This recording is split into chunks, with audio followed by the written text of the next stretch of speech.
Lula se negó a firmar. El presidente de Brasil no se prestó al juego contra Rusia durante la cumbre por la democracia organizada esta semana por Biden, mientras que el presidente mexicano López Obrador criticó la hipocresía de las oligarquías mundiales que a nombre de la democracia arrasan con el futuro de la población, posturas muy lejanas al tapete de Alberto Fernández, que esta semana se tiró a los pies de Biden.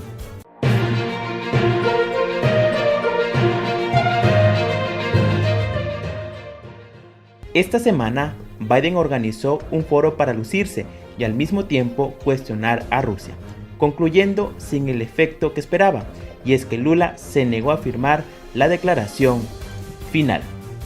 El gobierno de Brasil ha optado por no ratificar la declaración final de la llamada Cumbre de la Democracia, un evento promovido por Estados Unidos por tercer año consecutivo, por su enfoque en relación a la guerra de Ucrania.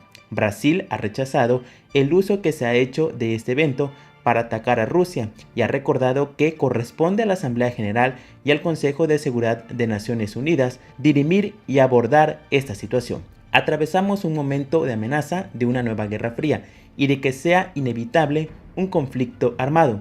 Todos sabemos los costos que trajo consigo la Primera Guerra, gastando en armas en vez de políticas sociales, dijo el presidente Luis Ignacio Lula da Silva en una carta enviada a Washington. La bandera de la defensa de la democracia no puede usarse para levantar muros o crear divisiones. Defender la democracia es luchar por la paz. El diálogo político es la mejor manera de construir consensos, defiende Lula en el escrito. Desde el inicio de la invasión y a pesar de los cambios del gobierno, Brasil ha querido mostrarse ante la comunidad internacional como un actor de primer orden capaz de poner en marcha una tercera vía para solventar el conflicto, y siempre en el marco de Naciones Unidas y su Carta Magna, tal y como marca su historia. La cumbre fue aprovechada por el mexicano López Obrador para criticar la hipocresía de las élites. Muchos de los grandes crímenes contra la humanidad han sido cometidos en nombre de Dios o en nombre de la democracia. Es importante por ello regresar al significado original y verdadero del concepto de democracia. En nuestro tiempo existe todavía una mezcla de oligarquía y democracia, o una democracia simulada y mediatizada. Es decir, en algunos países impera la oligarquía con fachada de democracia. Por ejemplo, ¿cómo hablar de democracia si dominan las élites y no las mayorías? ¿Cómo hablar de democracia si no existe separación del poder económico y el poder político? ¿Cómo hablar de democracia si en los últimos tiempos se ha dado la concentración de la riqueza en pocas manos más ofensiva en la historia del mundo? La postura de ambos mandatarios contrasta con la asumida por Alberto Fernández esta semana en la Casa Blanca, en la que se lanzó contra Rusia y se puso de tapete de Biden. Nosotros vemos el grave problema que ha creado la invasión rusa a Ucrania. Como usted ha dicho, hemos acompañado la posición en Naciones Unidas de condenar esa invasión. La guerra ha generado un daño inconmensurable a la economía mundial. Tenemos que trabajar mucho juntos, unir esfuerzos para que esa guerra termine, para que deje de llevarse vidas humanas y para que la economía del mundo se recupere. Cuando la FAO anuncia que hay más de 300 millones de personas que pueden pasar hambre por esta guerra, la verdad es cuando me doy cuenta que la paz es urgente. Así que todo lo que podemos hacer y trabajar juntos para que la paz se consolide cuanto antes, creo que será muy bueno. Yo creo que el gobierno del presidente Biden, como nuestro gobierno, ven en la democracia y en el respeto de los derechos humanos objetivos objetivos centrales del desarrollo. Eso debemos seguir trabajando. Creo que además como países tenemos una gran oportunidad por delante. El mundo demanda alimentos, el mundo demanda energía y todos esos bienes los tenemos en nuestros países y los podemos producir en nuestros países. Ustedes recuerdan mi discurso en la Cumbre de las Américas, expresé mi voluntad de que unamos América del Norte con América del Sur y con América Central para que todos trabajemos en el desarrollo de alimentos para la humanidad.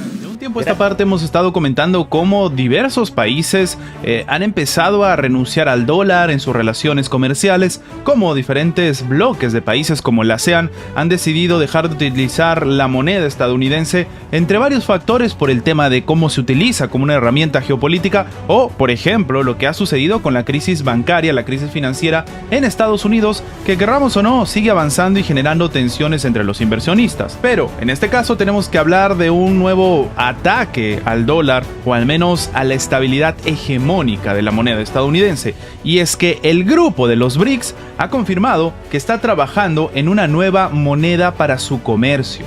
Y no solamente eso, la administración de Vladimir Putin, de Xi Jinping, los países más relevantes que son miembros de los BRICS, han empezado también a trabajar una estrategia bastante contundente a la hora de hablar de buscar a nuevos socios y, como no, en este caso hay que decirlo, hablar del famoso Banco de los BRICS. El grupo de los BRICS, conformado por Brasil, Rusia, la India, China y Sudáfrica, sigue avanzando, en este caso, hacia la creación de una nueva moneda para sustituir al dólar estadounidense. Esto lo ha informado el vicepresidente de la Cámara Baja rusa, Alexander Babakov. Según sus propias palabras, la transición a los pagos en monedas nacionales es el primer paso. El siguiente va a ser facilitar la circulación de una moneda digital u otra que sea de forma completamente nueva. En este caso, el trabajo en ese sentido sigue avanzando. Esto es lo que ha dicho el legislador al margen del Foro Económico de Negocios Ruso-Indio,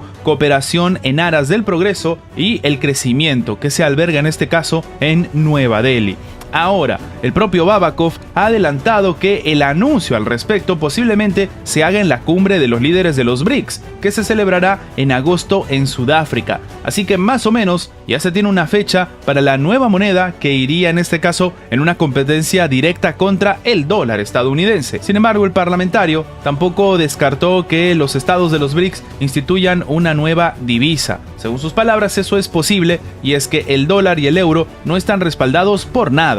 Los países podrían restablecer lo que destruyó el sistema Bretton Woods, indicó en referencia a la conferencia que puso fin al patrón oro. El propio Babakov ha considerado que la moneda puede estar respaldada no solo con oro, sino también con otros metales, como las tierras raras, materiales cruciales para la producción, en este caso, de artefactos y de productos tecnológicos, o, por ejemplo, extensiones de territorio y otro tipo de factores. Apenas este 29 de marzo, el gobierno brasileño ha anunciado un acuerdo, y esto lo hemos comentado en anteriores videos y es importante entenderlo, con su par chino para realizar transacciones en yuanes y en reales, un golpe también a la hegemonía comercial estadounidense. En ese sentido, debemos hablar precisamente de lo que está sucediendo en Brasil.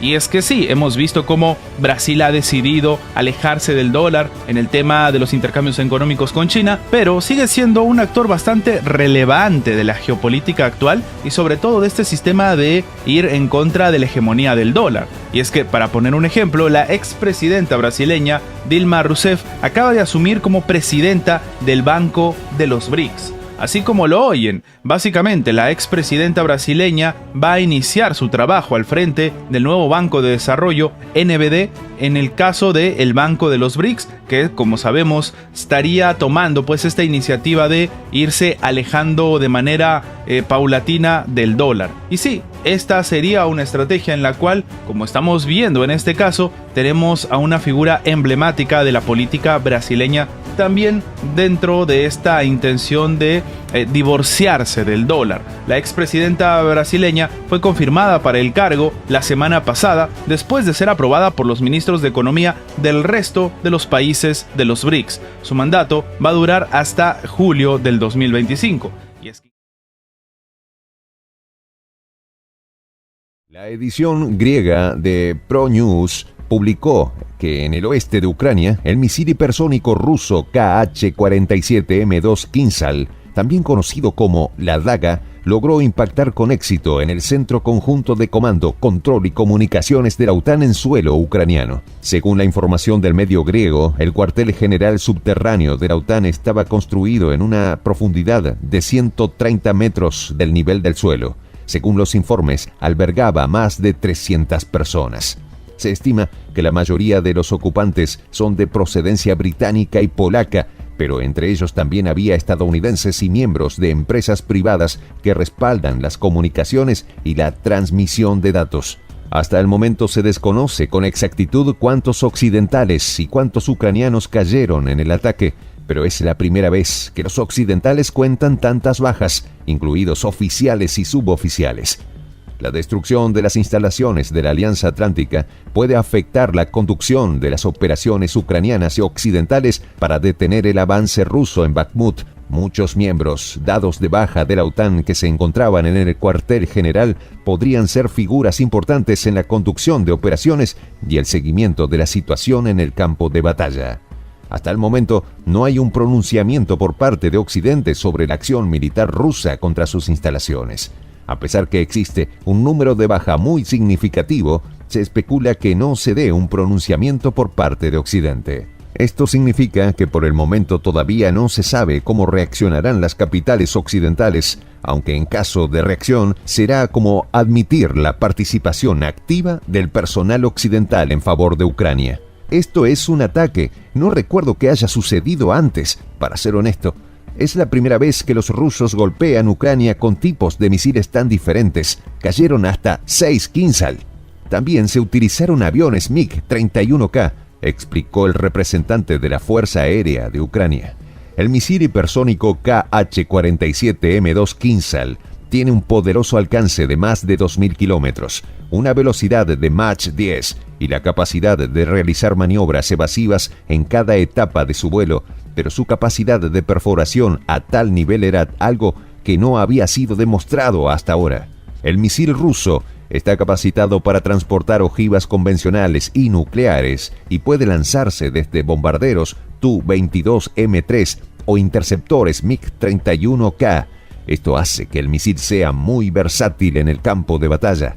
El Kinzhal se introdujo en el arsenal ruso en diciembre de 2017 y formó parte de una de las 6 nuevas armas estratégicas rusas presentadas por el presidente ruso el 1 de marzo de 2018. El misil ruso está diseñado para derrotar cualquier sistema de defensa antiaéreo y antimisiles conocido de Estados Unidos, incluido el MIM-104 Patriot, la defensa de área de gran altitud terminal y el sistema de combate Aegis. Esta aseveración fue comprobada, ya que las fuerzas de defensa aérea ucranianas no pudieron interceptar los misiles rusos Kh-22, Kh-47 y los misiles rusos S-300, porque según afirmaron, no cuentan con los medios apropiados para esa misión.